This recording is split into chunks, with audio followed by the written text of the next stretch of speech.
बड़ा प्यारा formula, second formula, क्षमता बढ़ानी है मन की हजम करने की, बहुत प्यारा, जो कि फिर 98% लोग नहीं करते। तुम बिना सोचे पढ़ सकते हो, तुम बिना सोचे पढ़ सकते हो, बिना सोचे लिख नहीं सकते।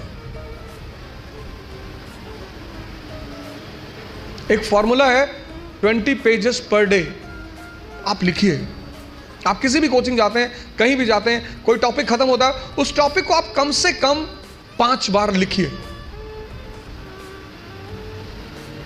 अब पढ़ने की आदत छोड़िए, लिखना शुरू करिए।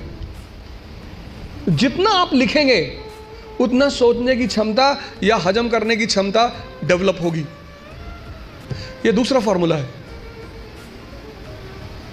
अपनी इंटरनल क्षमता को बढ़ाओ।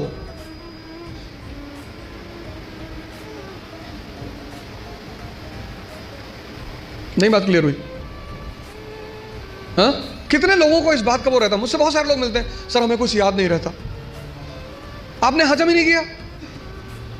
मूवी आपको पूरी याद रहती है ना, नॉवेल पढ़ा आपने पूरी याद रहता है, पूरा नॉवेल, एक एक लाइन, एक एक कैरेक्टर याद है। ये क्यों नहीं याद है? क्योंकि आपने हजम करने की कोशिश नहीं की। ये दूसरा फॉर्मूला। अपनी इंटरनल कैपेसिटी को पहचानो, पहचानो। यही तो है सेल्फ इंट्रोस्पेक्शन। और अगर वो कम है, बढ़ा लो। 3 महीने, 90 दिन का कोर्स है ये। 3 महीने,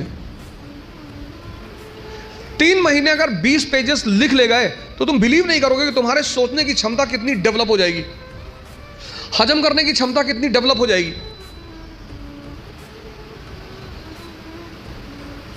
हम कोचिंग किस लिए जाते हैं? इसीलिए जाते हैं। कोचिंग और कॉलेज में बहुत फर्क है। कॉलेज आप पढ़ने के लिए जाते हैं, कोचिंग आप सीखने के लिए जाते हैं। जितने लोग कोचिंग जाकर परेशान होते हैं वो लोग हैं जो कोचिंग पढ़ने के लिए गए।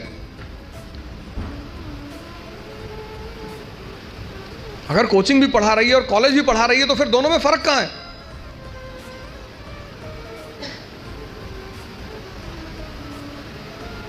ये दूसरी चीज, अपना मूल्यांकन, अपनी ताकत को समझना कि मेरा पोटेंशियल लेवल क्या है। क्लास खत्म हुई, आप घर गए, आप जो 2.5 घंटा पढ़ाया उसको रीराइट करने की कोशिश करो। संभावना है कि आप सिर्फ 30% लिख पाएंगे, शायद। कुछ लोग तो 10% भी नहीं रिकॉल कर पाते।